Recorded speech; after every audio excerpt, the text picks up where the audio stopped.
আজ গরুর গোশতের তেহেরি রেসিপি নিয়ে আসলাম।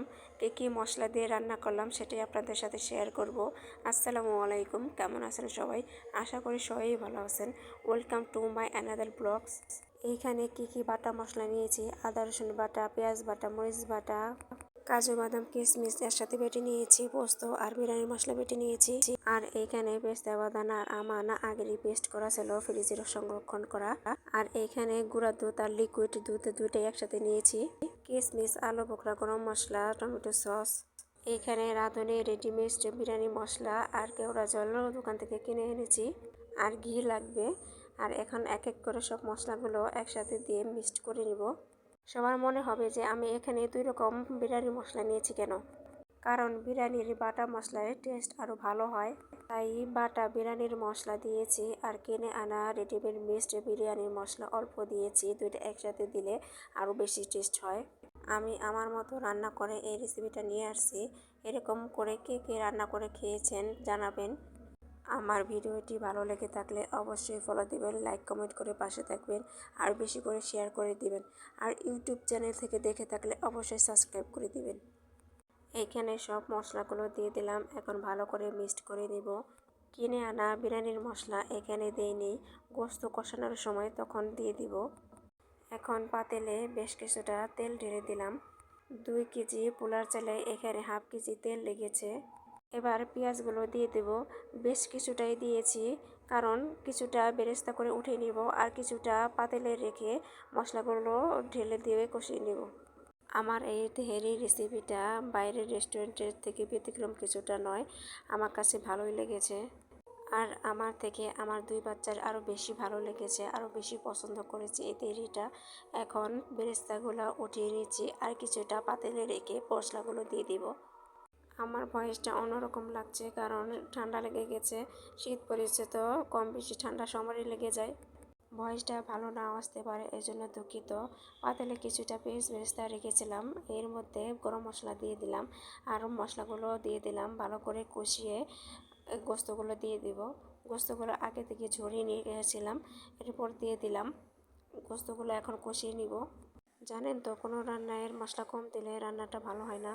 ঠিক তেমনই বিরিয়ানি হোক বা কাচ্চি বিরিয়ানি হোক বা তেরি হোক, কোনো একটা মশলা কম দিলে মজা লাগবে না, টেস্টটা ভালো আসবে না। তাই সব মশলা ঠিকঠাক মতো পরিমাপ মতো দেওয়ার চেষ্টা করবেন। গোস্ত কষানোর সময় রাঁধুনি মিষ্টি বিরিয়ানির মশলাটা দিয়ে দিব। বেশি না, অল্প পরিমাণে দিব, কারণ আগের বাটা বিরিয়ানির মশলা দিয়েছি আর এখানে এর জন্য একটু কম দিলাম।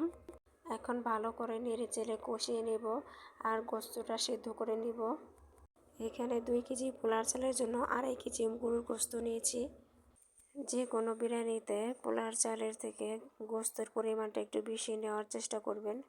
আর বন্ধুরা, আমার ভিডিওটা কেমন লাগে জানাবেন, আর কেমন ক্যাটাগরির ভিডিও দেখতে চান সেটাও জানাবেন। আমি চেষ্টা করব আপনাদের উপহার দিতে। এবার বাকি মশলাগুলো দিয়ে দিব: কাঁচামরিচ, আলু বোখরা, কিশমিশ। আমি কিশমিশ বেটেও দিয়েছি আর গোটাটাও দিয়েছি। চালগুলো ধুয়ে ভালো করে ঝরিয়ে নিয়েছি। এরপর কষানো গোস্তের মধ্যে দিয়ে দিব। সামান্য একটু কেওড়া জলও দিয়েছি, কেওড়া জলটা স্কিপ হয়ে গেছে, দেখাতে পারিনি। দেখেন কষানো গোস্তটা কত সুন্দর হয়েছে। কষানোর সময় আলু বোখরা, কিশমিশ আর কেওড়া জল দিলে আমার কাছে ভালো টেস্ট আসবে, এটাই আমার মনে হয়, এর জন্য দিয়েছি। এখন চালগুলো দিয়ে দিলাম। ভালো করে নেড়ে চেড়ে গরম পানি দিয়ে দিব পরিমাপ মতো। তারপর লিকুইড দুধ আর গুঁড়া দুধ একসাথে মিক্সড করে রেখেছিলাম, সেটাও দিয়ে দিব। এর মধ্যে লবণটাও টেস্ট করে দেখবেন, কম হলে ঠিকঠাক মতো দিয়ে দিবেন। আমি এখানে 2 কেজি পোলার চালের সাথে 4 কেজি পানি দিয়েছি। আর গরম করা লিকুইড দুধ আর গুঁড়া দুধও দিয়ে দিব। ও, আর একটা কথা তো ভুলেই গিয়েছি। তেহেরি রান্নার মেন উদ্দেশ্য হলো, আমার ছেলের জন্মদিন ছিল। আমার ছেলের জন্মদিন 8ই ডিসেম্বর। 9ই ডিসেম্বর তেহেরি রান্না করেছি। ছেলের বাবা বলেছে জন্মদিন করতে হয় না, আর যদি খাবারই রান্না করে থাকে 8 তারিখে কেন রান্না করতে হবে? 8 তারিখের যে কোনো 8 তারিখে রান্না করো। তাই পরের দিন রান্না করেছি। আমি বলেছি, হ্যাঁ ঠিকই বলেছ, ছেলের পরীক্ষা 8 তারিখ থেকে শুরু হবে, 8 তারিখে না করলে হয়, পরের দিন করলে হবে। তাই এত কিছু না ভেবে তেহেরিটা রান্না করে ফেললাম। এই তো আমার রান্না শেষ। এখন উপর দিয়ে পেঁয়াজ বেরেস্তা দিয়ে দিব। আজকের ভিডিওটা এ পর্যন্তই। আমার ভিডিওটা কেমন লাগলো জানাবেন। সবাই ভালো থাকবেন, সুস্থ থাকবেন। আল্লাহ হাফেজ।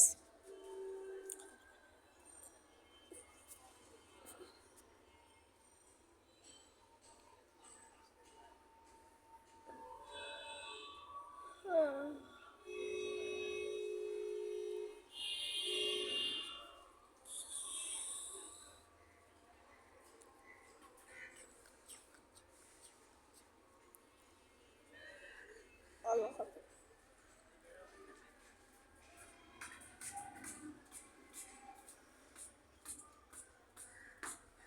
কি হয়েছে?